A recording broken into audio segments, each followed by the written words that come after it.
please stand clear of the doors. Por favor, manténganse alejado de las puertas. To those guests who've just joined us, welcome. Our next stop is the Magic Kingdom.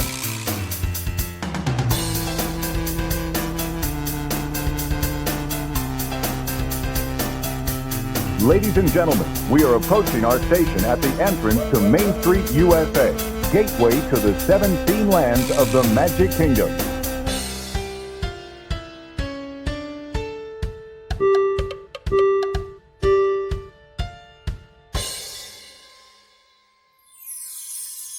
Welcome aboard the Monday Morning Monorail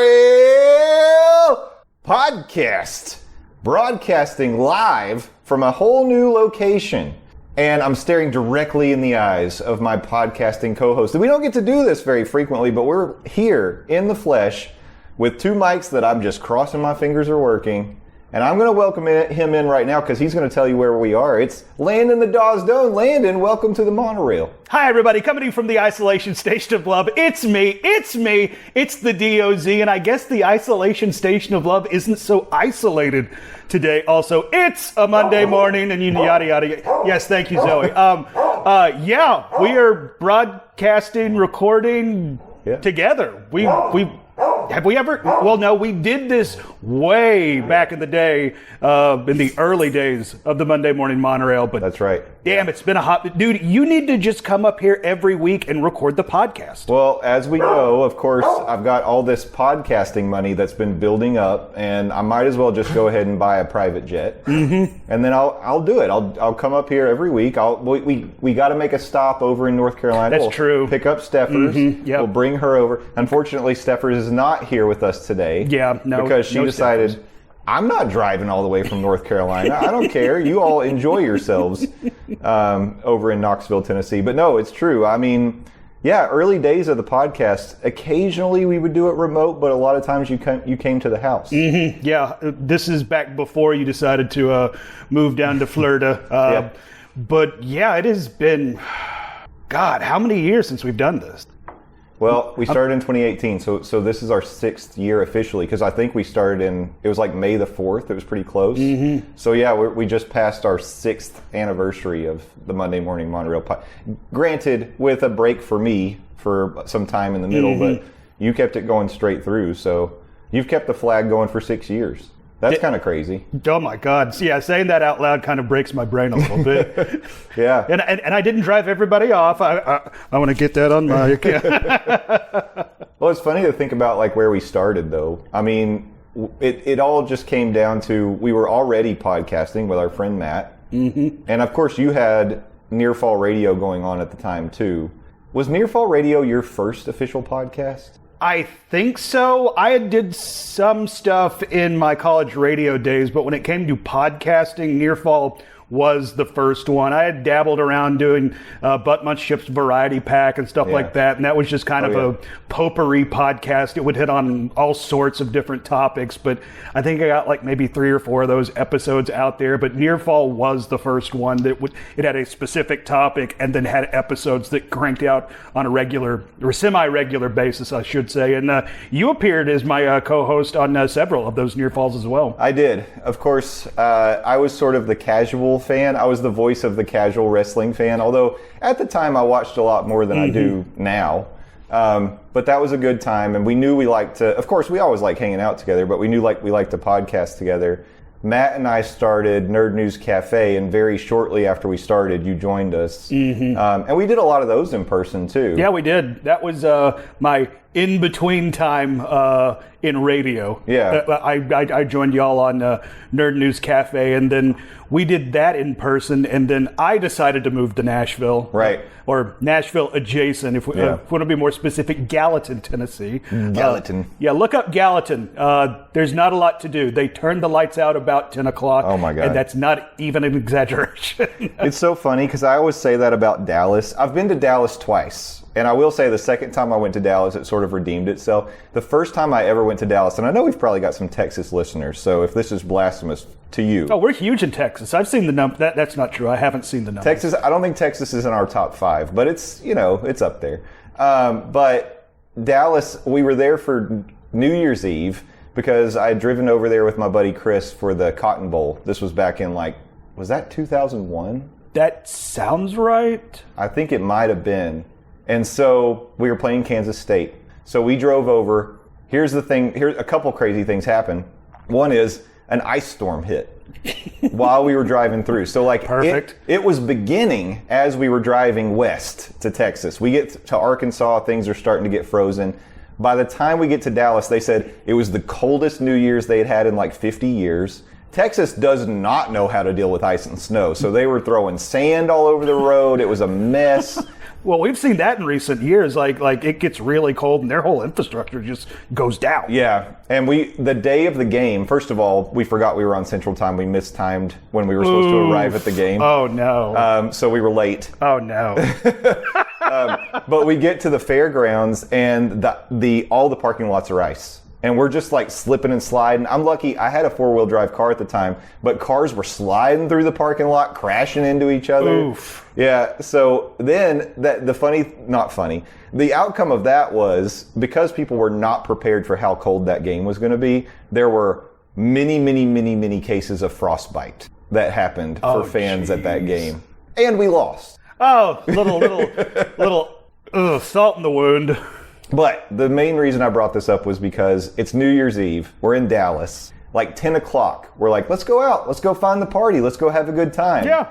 Dallas was a ghost town. Totally shut down. We went to their entertainment district, and they were yeah, everything's closing down at 11. We're it's New Year's Eve. What? And really, we're walking down the streets of Dallas, downtown, and not a soul in sight. It was crazy. That's stunning because, Dallas is one of those, major metropolitans in America, isn't it? Yeah, I think the action happens a little more in the suburbs or just outside, maybe not in the core, I guess. But even then, you said you were in the entertainment, again, on New Year's Eve. Yeah, and I'm not exaggerating. That is a true story. That's insane. It was kind of odd, but it did redeem itself. I went back to Dallas. Why are we talking about Dallas? This is a Disney podcast. Universal, adjacent, and the official podcast of SeaWorld. Yeah. Mm-hmm. Yeah.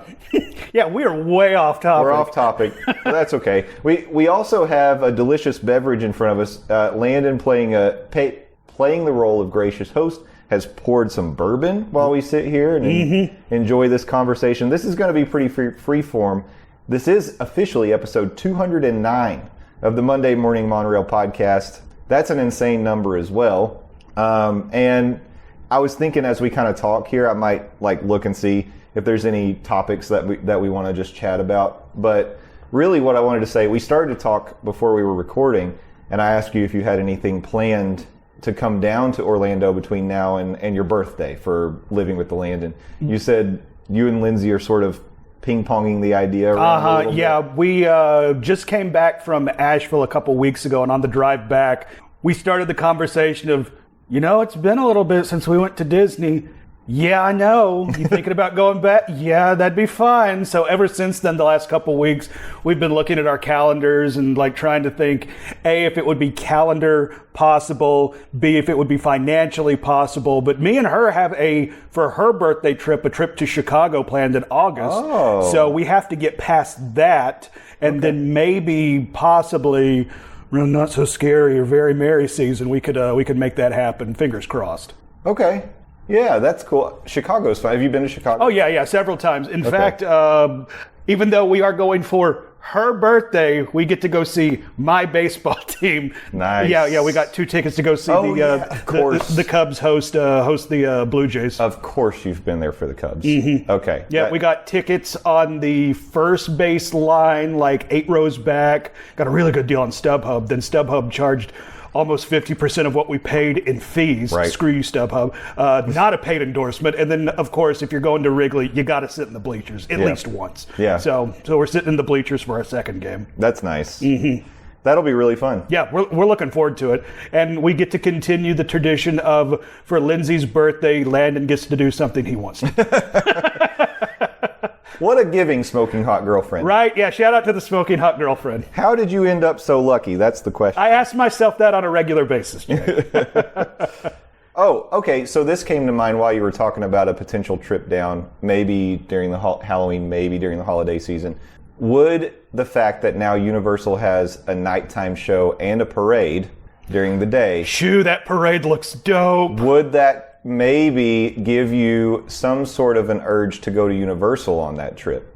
I mean, with what we saw from the parade in particular, I definitely do want to get back to Universal sooner rather than later. Obviously, with Epic on the horizon, me, the Smoking Hot girlfriend, and her daughter have all been talking that we are going to make a trip down to Epic once it opens. But me personally, I want to go check out the new offerings in the Nighttime Spectacular. But again, particularly with what we saw this week for the parade, I mean, the closer with the T-Rex puppet from Jurassic Park, holy crap. I mean, like, that is right up there with the steampunk dragon breathing fighter over at Magic Kingdom level of awesomeness. And plus, it's a Jaws fan. Jaws has a killer float, and then they have the characters.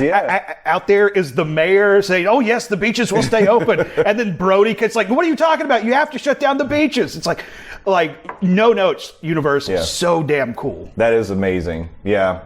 I also like the looks of the Ghostbuster float with the Stay Puft Marshmallow Man. Of course, I love the Back to the Future float. I think one of the aspects that's really cool about this particular parade is there are so many face characters that can sort of interact with the crowd as they go by. Not just waving, but like in character, like you said, and that's really cool. The E.T. float looks cool. Oh, it does, yeah. It reminds me of like Pete's Dragon from the Main Street Electrical Parade, because didn't they have like a character sitting up on, up on the dragon? Yeah. So, and also there's a float. It might be in the Festival of Fantasy Parade where Pinocchio is sitting up like on a chair that's like way up in front of the float. That's sort of what it looks like with Elliot on his bike. That'd be a fun seat for a parade. Although in the hot Florida sun, he's wearing like a zipper hoodie. Yeah, I'm guessing that doesn't breathe much. Yeah, oof. Yeah, I really hope he is getting his electrolytes before and after that parade runs. Yeah. Ouch, E.T. He said the thing from the movie. I just pulled up this article from Blog Mickey about the Rocking Roller Coaster, of course, is reopened. Yeah. After 6 months being down, it's back. Got some new lights and stuff like that. Yeah. Apparently, there were more upgrades than we thought, because we thought that maybe that the ride system would be getting an upgrade, which is why it was down. But yeah, so the story has not changed, and it's still Aerosmith, even though, man, there were some clickbait articles that were coming out near the reopening. That's like, oh, it's getting a re-theme. There was one on TikTok going around saying it was going to be Queen, and there was another one. I can't remember what the other one was. Oh, Disney TikTok. You have like... Oh, Powerline was the other one. Which I would totally be down for a Powerline re-theme. But it's like Disney TikTok, you have to be very careful, because everybody at work knows that like I'm the Disney guy. Somebody at work it's like, I can't believe what Disney's going to do. I'm like, what are you talking about? They're getting rid of Tinkerbell. Yeah. I'm like, what? Okay. Where did you hear this? On TikTok. I'm like, where did you hear this? From somebody on it's like, no, they're not going to do. Just be wary of where you get your news articles. And of course, you can always get your news from the Monday Morning Monorail podcast, because we only report the facts. And we get our facts from TikTok. But we do say we will talk about rumors and speculation, but we give fair warning that that's what we're doing. Yeah, when we're coming from the sovereign nation and the gracious, beautiful beaches of the speculation nation, we will let you know. Yeah, of course. So no change to the pre-show. They did, I guess, change around some props. I was wondering why. Like, why did they look at that room and they're like, we need to switch some things around? And honestly, it's like, unless you're a hardcore fan of that ride, or you're one of these blogs that takes pictures of everything, are you really going to notice? The black Les Paul is back, which of course you do need that, because doesn't Slash ask for that? Not Slash. Joe Perry. Okay, put Guns N' Roses in there. Perfect. Yeah, you heard it here first on the Monday Morning Monorail. They rethemed it to Guns N' Roses, specifically the version with Slash in it. Whoops. Yep, they got the band back together for this roller coaster. Yeah, I'm glad we caught that before I got roasted in the comments. And they changed a few other things. No significant changes to the load and launch area. Some props were shuffled around for whatever reason. And then they say, there's a lot of pictures in this article. Thanks, Blog Mickey. In terms of the ride itself, photos aren't allowed, so we'll have to stick to descriptions. Cast members told us that the ride system for the attraction was overhauled And there were audio updates as well. Note that there are no changes to the songs, just the system. One of the things that was immediately apparent was an update to the lighting system. In the past, the backlit set pieces were generally steadily lit. Some of the pieces were lit up when the ride vehicle passed, but majority were constantly activated. Following the updates, we noticed that nearly every set piece is only lit as the roller coaster passes by. That's cool. Okay, yeah. I like the fact that it's trying to emphasize stuff as you go by as opposed to just, all right, yeah, lights are on.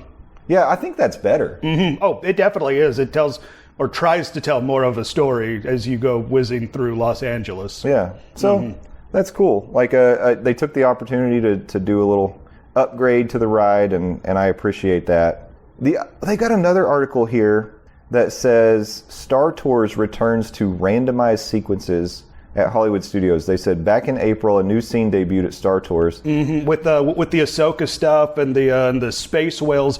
Apparently, since then, it had only been running with that scene. That's interesting. Which I didn't realize until this week when people were making such a big deal about it going back to going randomized. Because I remember I was down in Hollywood Studios right around the time that the Ahsoka scenes debuted, and I was like, oh man, that's awesome. I got to see the new stuff. And then I wrote it again. It's like, oh wow, I got the new stuff again? It's my luckity ding dong day. And then it was a walk-on time at that. It's like, all right, I'll do it one more time. And lo and behold, I got to see it 3 times in one day. It's like, what are the chances of that? But now with this revelation, I suppose, that they're going back to randomization, I guess that explains why I got to see the new stuff 3 times in one day. So I rode, on Father's Day, we rode Star Tours and we got all the new stuff. Mm-hmm. Prior to that, I thought I had ridden Star Tours after the Ahsoka scenes were added, and we did not get that stuff. Really? Now, am I flip-flopping those two experiences? Because when do they say, it doesn't say maybe when the randomization returned. On July 4th, Brooke McDonald tweeted, "New to me, Star Tours at Walt Disney World's no longer showing new scenes on every ride. We didn't get any new scenes on our ride today." I'm trying to think. So, no, I'm pretty sure that when we rode on Father's Day, we got all the new stuff. But whenever, so all the stuff debuted in April. I'm almost positive that I rode shortly after that and I didn't get any of the new stuff. Interesting. I don't know. I could be. This is me talking as a 41-year-old man with a failing memory. So, but it's on a podcast, so that means it's 100% fact. Right. Mm-hmm. Now it is law. But I guess that's great. I mean, that part of course, the amazing thing about Star Tours is you can ride it so many times and get so many different experiences. Yeah. And I mean, like, don't get me wrong, I am glad that I got to see the new stuff, but to your point, that's part of what makes Star Tours cool is every ride is going to be something new. I mean, yeah, you may eventually see everything, but it's good. In theory, it could be laid out in a different way of viewing it. And I think that's what makes that attraction cool. Yeah, definitely. I mean, that's the thing that I feel like if they really wanted to plus Smuggler's Run. Bingo. If that was randomized, it would be a fantastic ride. And it feels like, I say it would be easy to do. I'm an Imagineer, I am not. But I feel like in the scheme of things, that attraction is set up that it could do something like that. And I don't think it would be that hard to have a couple different runs for the Falcon. Yeah, it's at least a couple. Yeah. And maybe you have 2 different options. And what would be really cool is depending on like how you do a certain thing, it takes you on different paths on the ride potentially. But that would be cool. But because you still could be going after coaxium, but maybe you just see different parts of the planet or whatever. I don't know. But because to me, and I know we've said this on the podcast, I feel like unless you're a pilot or a gunner's okay, but pilot, you're as you move away from the pilot seat, your experience deteriorates. Yeah. And if you're an engineer, forget about it. Yeah, you pretty much wasted your time standing in line. Yeah. Sorry. And that comes from somebody who has been an engineer more times than I want to admit to. I would almost recommend, if you're an engineer, don't press your activation button. Just let it do auto, and then you get to sit and enjoy the ride. So you can watch. Because otherwise, when you're an engineer, you're supposed to be looking at the buttons on your side to hit the ones that light up. Well, how can you see what's happening? I've had that experience. I'm sitting there and more focused on the buttons on the side panel than I am the screen in front of me. And you get to miss out on flying in the freaking Millennium Falcon because you're focused on buttons on a panel. I would rather leave it on auto, and then this is what I'm going to do the next time. Like, I'm going to solo Millennium Falcon Smugglers Run. I know I'll be an engineer. I'm going to do my best C-3PO impression of just like, oh my, and just like flail around in the engineer's seat. I'll give some random odds, like the odds of getting 2 coaxium canisters is 6,000, 5,000. This is me being my best C-3PO. Well, hopefully your pilot will pick up on it and say, never tell me the odds. Yeah. And then at that point, y'all will become best friends. Yeah. If we can get, like, maybe I'll tell the other engineer, you've got to do like beeps and boops. Do the R2-D2. I'll be the C-3PO and just be very, very panicked. Okay. And anxious the whole time. Do you see that Disney has patented a new type of water flume ride that seems to be inspired by Moana's boat? I saw it. I didn't read the article. What do you have any details about that? Well, okay, obviously water rides at Disney are very focused on Tiana's Bayou Adventure. This is what the patent is. This new patent is not like that. It is a kind of pivot thing where instead of like on Tiana's Bayou Adventure, for example, you can look left and you can look right, and that is how you are interpreting story elements as you go through the ride. Apparently, with this new type of water flume ride, it can shift, and so it's very similar to what they have for Cosmic Rewind. Okay. But, Great. you know, in water form, and obviously Disney kind of likes putting Moana in parks. And Blog Mickey actually pointed out, if you remember in one of the artist renditions of what they're going to do, or what they could do in theory, you know, Big Blue type style for Dino Land, there is a Moana water ride in one of those artist renditions. So maybe that's where they put that. But then in the same article, Blog Mickey points out there's been a rumor of, and I've never heard this until Blog Mickey mentioned it, a Lion King water ride. I have never heard that. I have never heard that. But That's news to me. Then I thought, it's like, other than the Festival of the Lion King doesn't really have any representation in any of the parks. Other than merch. Like, I feel like when you're in Animal Kingdom, you feel like a strong Lion King presence. Just because, most definitely. You know, if you go to a snack stand, they're going to have like a Simba cupcake. If you go in the souvenir shops, they got plenty of Lion King merch, and they've got the show, best show on property. Yep. But yeah, no attraction, which is crazy. Mm-hmm. And of course, Steffers would not care at all because she's never seen this movie. But that still blows my mind. However, it is Cousin Kevin's favorite movie. Good. Yeah, and so I know he would love to. I'd love to see a Lion King attraction. That would be awesome. But I mean, also think how long it took Mickey and Minnie to get their own attraction. That's true. Yeah. So I mean, attractions don't grow on attraction trees. Oh, that's what we need to. We need to make attraction trees. Then we could be Imagineers. Yeah. I guess unless you're Anna or Elsa, because they get attractions hand over fist. Like them and Moana, they trip over themselves and an attraction falls out of their hair. No, that's really cool. So I love that idea. I wonder too if it's a potential. Yeah, it could be in tropical Americas at Animal Kingdom, but also who knows? Maybe that's a Beyond Big Thunder thing. Mm-hmm. I don't know, but I would like it either way. And I mean, like Disney did say they're going to be dropping $17 billion into the park. So I mean, like. Mm-hmm. If Disney really is going to be, you know, putting some love into the parks, I'd be down for some more water attraction, and especially a new type of water attraction. Yeah, definitely. Like I want some innovation. That's what we go to Disney for. Mm-hmm. Flumes are great. They're a classic. But you can go anywhere for a flume ride. Yeah. I mean, like, not throwing shade on Tiana. I know she's the new hotness, and I look forward to riding Tiana. And apparently, there's been an on-again, off-again situation of will Tiana be available during Not So Scary and ticketed after hour. Yeah. Apparently, the latest update is she will be available during Not So Scary, which I think is awesome. Oh, yeah, that adds some value. 100%. Sure. Now, the question is, will it be up? There is that little caveat. Yeah, it has been having some issues, so to speak, staying afloat.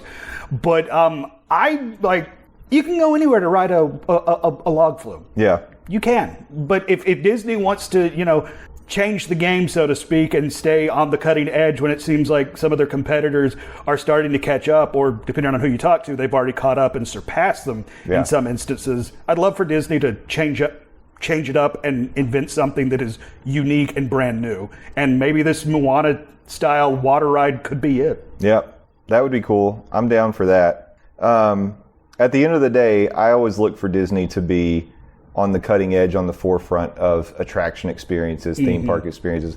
And as I've been saying, ever since we get like every little piece of news that comes out about Epic Universe, and I'm just like, Universal has stepped up their game so much. And I feel like the great news is Disney has to be paying attention to that. Despite what Bob Iger's saying. They have to be. They have to be. And they have to respond. And that means you can't just give us some generic carnival ride the next time you open an attraction. I mean, let's just forget what Epic is doing. Epic is going to have coming down the pike. Let's just go back to the nighttime show and the parade that Universal debuted this week. It's like, you mentioned the face characters. I mean, like, I think that's some top-notch stuff that gives you a type of interaction that it seems like Disney is lacking right now. Yeah. And maybe it's because it's the new hotness and everybody's fawning over it. But again, that T-Rex, I've yet to see it. I've only seen it on social media through pictures and videos. But that T-Rex puppet at the end of that parade, I mean, talk about a finale. I saw someone tweet that that's a puppet. Yeah. It's not an animatronic. I know. That's blew really my cool. mind. Yeah. Yeah, that's pretty cool. Which, because it's not an animatronic, because it's a puppet, because it has a human element into it, it can react to the crowd in a way that an animatronic just flat out couldn't. Yeah, that's awesome. I'm excited to see that parade. That's something that once I get back down to Orlando, Florida, it's on the priority list. I'm going to try to get down there maybe next weekend if I can. Well, and you still have to go see the nighttime show fully drones. running. Yeah, exactly. Yeah. Yeah, with the drones. Since we went and saw it, Sans Drones, I've seen people go like post pictures and videos and they're like, this show is amazing. I cried throughout. Like, oh, it's just so beautiful. I'm like, yeah, I liked it, but I didn't get I'm happy and sad, right? Like, cause I told Casey, I said, well, as a content creator, it's kind of cool that I got to see it without, because then I can tell people they do run it and it's still good. Yeah, very true.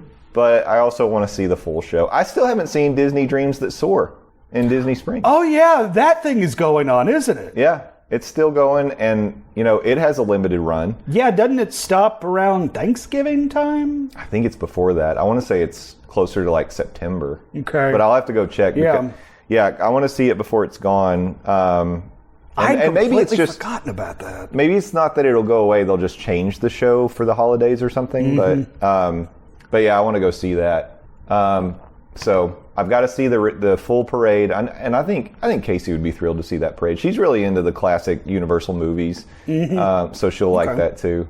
And we got to see Sensational in its full glory. However, now they won't have the AP viewing area blocked off anymore, so I don't get that exclusive. I love exclusive experiences. Oh boy, I got to get the exclusive Snooty experience. Mr. Monorail. Did you hear that, everybody? He put on his monocle as he said that. That's right. Oh, I was looking for those signs. I'm happy. I do the whole Wayne and Garth hold up. I'm like showing the pass, going backstage.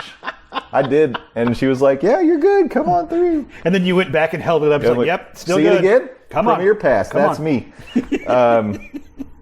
So I think they do have AP viewing areas for the parade right now too. So I want to take advantage of that. Oh, most definitely. You know that I want to take advantage of that. We're still several weeks out, but one of the things, as we were talking about Disney Blue Sky and Beyond Thunder and all that, I started thinking about D23. And I want to know, what announcement do you want to hear about the parks come out of D23? Or just Disney Entertainment? Because I have a couple. And one thing I'll just say while you think about it, is the Figment movie still happening? Oh, speaking of things that I'd forgotten about, wasn't Seth Rogen attached to that? Yeah. I had completely forgotten that thing. I mean, I was think announced. I think if they don't mention it, it's not happening, right? I mean, one would imagine. And speaking of movies, with Inside Out 2, I think at this point, it's like 1.23 billion. Yeah, it's over $1 billion. And we already heard the rumors before the sequel came out. Well, it's just a matter of time until they switch out Figment for Inside Out 2. Oh yeah, I didn't even make that connection. Yeah. Again, like there's nothing concrete, but those rumors were out there before Inside Out 2 came and really blew up at the box office. Yeah, I'm not going to say it's dead if we don't get an announcement, but the longer it goes, I think the more and more likely it is that it is just a figment of our imagination. Oh, that would make me so sad. Yeah, the Deadline article I found about it was from September 28th of 2022. I can't believe it's been 2 years since there was an article about it. And then the Reddit for r/Disney says Figment movie. My guess, it's currently in production hell and may not come out of it. Might be right. Yeah, that would be. And the thing is, if Disney had any thought in their head of using the Inside Out characters in the Imagination Pavilion, and now they've got this money motivation behind them. We've seen how they react to these big splash animated movies. I already talked about Anna and Elsa getting everything they want. Mm-hmm. Carte blanche. Yep. Then I think Joy is going to be calling some shots. And, I mean, they have a whole new slew of emotions to play with. I mean, yeah. Have you seen Inside Out 2? I have not. Okay, all right. But I mean, like, anxiety, I think, is going to become a very popular character, even though anxiety is kind of an a-hole in the movie. But anxiety is kind of an a-hole in general, if I'm being completely honest. Not a fan of anxiety in the movie or in real life. But I guess something I would like to see them announce at D23, I would like to see some concrete, like, this is what we're actually going to do in the parks. Like, I'm not saying, we're going to open a fifth gate. It's time to break grounds on Super Magic Kingdom. I'm tired of them speculating. It's like, we could do this. We could do that. I'm tired of could. I want to see them say, this is what we're going to do. Yeah, me too. Yeah, the blue sky stuff, it wears on you. Mm-hmm. Yeah. Because, I mean, like, we could do a Mary Poppins ride in Epcot. We could do an upgrade to Spaceship Earth. None of that stuff happened. Yeah. Now, granted, there was an extenuating circumstance. That little bug known as COVID happened. So I'm not going to bury them too much on that. But I would like to hear something like Disney said, this is going to happen. This is what we're going to do. This is the timeline we're shooting for. I agree. The big one for me right now that I've been asking for it pre-COVID is when I started asking for this. And I've heard some rumblings, like there may be something out there. There's a little smoke around this. I want a nighttime parade in the Magic Kingdom. I'd be down for that. I feel like you're still missing something. Something at night, once the sun goes down, the Main Street lights go up, to me it still feels like something's missing without a nighttime parade. Mm-hmm.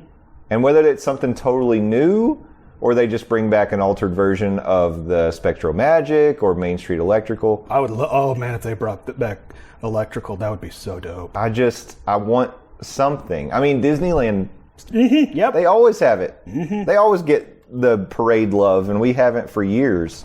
I still never understood why they eliminated it to begin with. Yeah, I don't know. I wonder if maybe it was eliminated initially because they were going to do a new parade and then COVID happened. And then they were just like, have to slash budgets, and then life moved on. Yeah. I mean, possibly. I can't remember the last time I saw a nighttime parade in Magic Kingdom. But it definitely was after I moved down. I know they were doing them for sure in 2019. Really? Maybe. Now I'm questioning myself. Well, you'd have to go back and look. How long has it been since Magic Kingdom had a nighttime parade? To me, I mean, even if it was 2019, it's been 5 years. So, and that's too long. I'm doing a lifetime Googles right now. Because I love the Festival of Fantasy Parade. Everybody loves a 3 o'clock parade. The Main Street Electrical Parade ended its run at Magic Kingdom on October 9th, 2016, to make way for a temporary return at Disneyland in California. Oh, yeah. Really? What? It was all the way back in 2016? So it's been 8 years. Well, that's specifically Main Street Electrical. But I don't think they were doing Spectro Magic. But regardless, we don't have one. Yeah. It's been a long time. And it doesn't make sense because, I mean, like, it's another opportunity for them to sell light-up toys and those not annoying at all bubble guns that are everywhere. I love the bubble guns. I really do, because I think it's brilliant on Disney's part, because essentially you've got merchandise you're selling to kids. Kids are going to want those bubble guns, and it adds atmosphere to the park. I mean, you're not wrong. It definitely adds something to the park. So you've got kids going around doing some work for you. which I think is pretty cool. Let's see, something else I'd like to hear from D23. I feel like we've gotten enough on the cruise line. The cruise line I think is in good shape. They've really put the cruises like front and center, and they've poured a lot of resources into it. And they said they were going to. I think it's like one of their most profitable things they do. So well, it should be. They're damn expensive. But I got an email. They're doing Not So Scary and Very Merry cruises. I'm like, oh, that'd be fun. I cannot afford that in this lifetime or any that I've lived. The only thing I wish, this should be a benefit of living in Orlando. They've got like one open room on the ship. It leaves tomorrow. Hey, we're going to sell this for $20 a night. Let's go. I'm on the ship. I'll pay for the food. I'll do whatever I need to do. Put me on there. I'd love to join some sort of a secret mailing list where they're just trying to fill a ship. That'd be pretty cool. I'll do it. But somebody asked me the other day if I would consider doing a Disney cruise. It may have been Tom and Michelle, because they love going on Disney cruises, and they've got a couple planned. By the way, go listen to Hyperion Adventures podcast. They're wonderful people. Highly recommend. 5 stars. But they've got a couple on the horizon that they're doing. I think they said they're going to do a back-to-back, which I'm really jealous of. Wow. But they asked if we ever consider doing it. Absolutely. I have done one, but it was back in like 2002, I think. So it's been 22 years since I've been on a Disney cruise. Back then, they still only had 2 ships. And it was great. I fondly remember that as one of my best cruise experiences I've ever had. How many cruises have you been on? 5. Okay. I think 5 at this point. And I would say the Disney cruise, of course, stood out because of the service, because of the experience. Because every cruise goes to cool locations, and, it's not necessarily about that. It's about the on-ship experience, on-board experience. And Disney they set themselves apart. I will say, in recent years, Royal Caribbean and Carnival have all tried to catch up, especially appealing more to families and having more of a family experience. But Disney they just know how to do it. The service is what they do, And so, yes, I absolutely would love to do it. Have I been pricing out cruises for next year? Yes, I absolutely have. I'd love to do one of the ones where they do like Not So Scary at Sea. I think that would be cool. That would be incredible. It's like I was on the trip to Asheville with the Smoking Hot Girlfriend when I got the email. I'm like, ooh, this looks fun. So I was on a vacation, already thinking about taking another vacation. And they do, they'll do like Marvel Days at Sea. They do Star Wars Days at Sea. If they ever did, I said this on somebody posted a TikTok, and they were, I think on that particular cruise, it was a Marvel Day at Sea. But I was like, if they ever did a Muppets Day at Sea, I'm there. Oh man, that would be awesome. They would just basically connect directly to my bank account and take the money. It's like, you take whatever you think is fair. Yeah, and I'll be there. Just put me in in an interior room, a closet, a utility closet. Fine, I'll have a great time. But that would be so cool, because I imagine they could do like a Muppet stage show, and maybe you get to meet some Muppets. Oh, that'd be. Now, when you say meet the Muppets, would you want to meet like Muppet-sized Muppets, or those weird like human-sized Muppets they had back in the day at MGM Studios, as it was known? Yeah, I want to meet Muppet-sized Muppets. Mm-hmm. Okay, yeah, me too. Which they can do. I think they could do that now. That would be very cool. But yeah. I mean, I don't have an announcement to make right now that I'm going on a Disney cruise, but just know that it's on my mind, and it's something I'd like to do. And Casey's never done one, and I think it would be a fun thing to do. Well, I've never done one, and if I was to do a cruise, I'd probably do a Disney cruise. Yeah. Because, I mean, like you talked about, you still get that Disney customer service that goes above and beyond, and you get to go on a cruise. Yeah. I mean, I could see how for you a cruise doesn't make sense because you're not a water person. No, absolutely. No. I'm not getting in the pool. It would be me sitting by the pool and just eating and drinking, which, I mean, we'll be honest, I do a lot of eating and drinking land side. I will tell you, as long as you don't have seasickness, I think you would have a blast on a cruise. I really do, because especially... Casey and I did a Royal Caribbean cruise last year in August, and we got the drink package. And so, of course, the game is we have to drink enough to make this worth it. I want to play that game. And it's kind of a fun game to drink. You just have to make sure to hydrate and keep in mind you're out in the sun a lot. Hydration, the key to life. Yeah, it's risky. But you got access to all the food you need to sort of, balance that out. Yep. Soak up the alcohol, and we had a really good time. Between the show, like the entertainment. Now Disney doesn't have a casino on board, so that's something that you would maybe Royal does. We did casino time. We did the shows. We did all.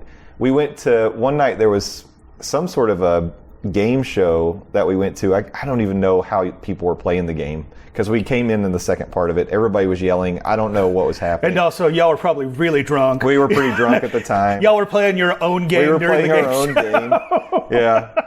I remember getting fussed at because I stepped in front of a woman who she was like, we were walking to find a place to observe the game, and I just stopped where I was, which I thought was a safe spot. And there was a woman who was a lot shorter than me, and she was like, excuse me. Oh, perfect. Sorry, I forgot that. I tend to block views sometimes, but no, I really do think that you could make, especially a Disney cruise, I think that you would make, because you can go to the movie theater, you can do, they have special classes you can do if you want to learn how to make sushi or... Oh, that's cool. Different things like that. And of course you could do, if you're interested, like spa stuff. You don't even have to get off the boat. So I think you should think about maybe possibly saving up your Disney dollary dues someday and doing it for a special occasion. Okay. Yeah, because it's worth it. That does sound cool. And I'm not endorsed or sponsored by Disney Cruise Line, although I'm not above it. Yeah, we are definitely open to sponsorship. Yeah. Not exclusively to Disney Cruise Line either. Anybody, pretty much. Yeah. If you're offering something, we'll take it. Exactly, yeah. We are here to sell out, y'all. We are here to be bought. Yeah. All right. Well, I think we got to wrap it up because we have to go visit a brand new baby boy.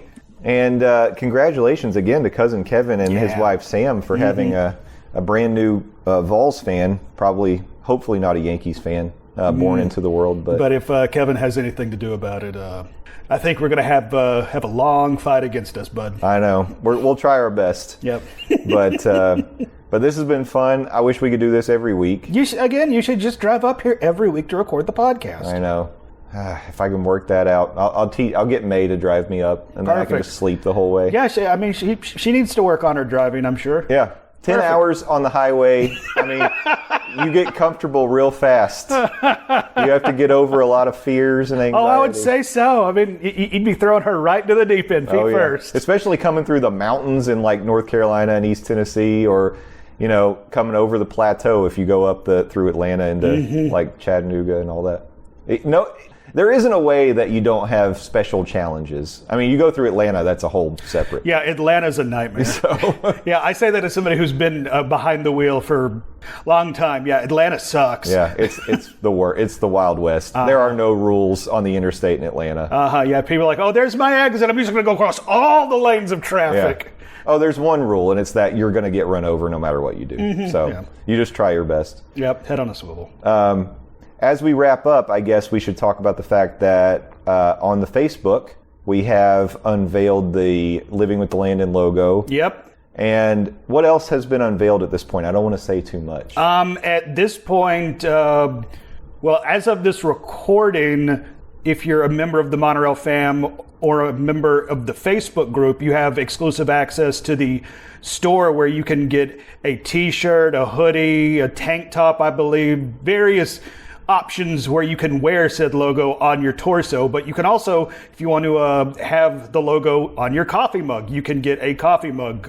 So you can head to the Facebook group, check out that link, and any money raised past the cost to make the merchandise goes directly to Second Harvest Food Bank of East Tennessee, and any money raised for Second Harvest is earmarked for the Food for Kids program, as we try and raise money as part of the Living with the Landon fundraiser, where I will be heading down to Orlando, Florida on April 1st, 2025, which just happens to be my 40th birthday. And I will marathon ride Living with the Land as many times as I can from grand opening to grand closing on that day in Epcot to raise money for Second Harvest. And somebody in the Facebook group, I can't even believe they thought about speaking it into existence, asked, is there a backup plan if Living with the Land is down for maintenance? And yes, I'm going to say it right now, I will swim living with the land if it's down for maintenance. I will bus past cast members and no, that's not what's going to happen. But yes, there is a backup plan, and hopefully it doesn't come to that. But if it does, we'll let you know what that is. But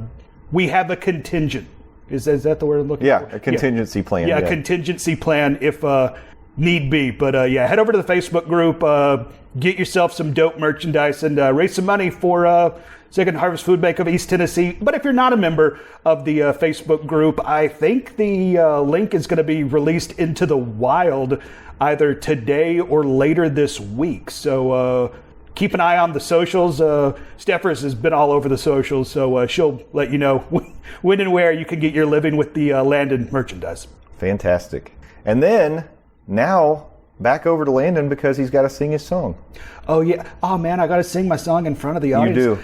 Oh, I have performance anxiety. Landoz, please go follow me. Landon Doan, I'm the best. Landon Doan, not the rest. Though you can follow me 280 characters at a time. And as I said last week, for some reason I renewed my website, Butt Munch Chips.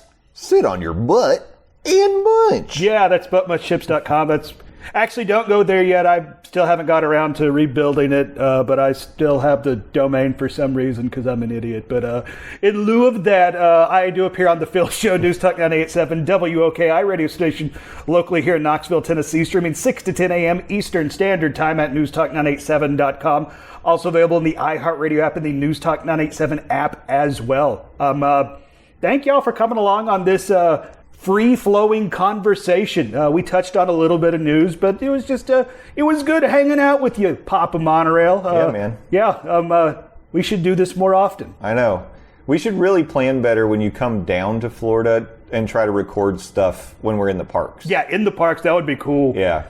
Like the next time we're in Hollywood Studios, we just need to head over to Baseline Tap House and post up. We could eat a giant ass pretzel and drink some beers. I honestly can't believe we haven't done that already. I know. That's crazy. I know. That's like saying it out loud, I'm thinking it's like, we haven't done that. Why not? Yeah. Well, now we've got these lav mics. We can plug in the digital recorder and we can make that happen. So look for a podcast near you. Landon the Dawsdone and Justin Monorail reporting live from Baseline Tap House. Not today, though. Not today. No, not today. We're in the isolation station of love. That's right. And it has been a wonderful time. Thank you for hosting the show and hosting me today, Landon. And Steffers, we miss you. We'll see you next week. And we'll see all of you next week. And until then, be excellent to each other. Oh, wait. Roll it back. I screwed it up. He's out of his element for one show, and he botches his outro. That's always how it goes. You guys don't know how much I have to heavily edit this show just to make myself sound normal most of the time. Jay's actually 7 porgs on top of each other. Okay, let's try it again. Thank a team member. Thank a cast member. Be excellent to each other. And party on, dudes. We'll see you next time. Bye-bye. Okay, bye-bye.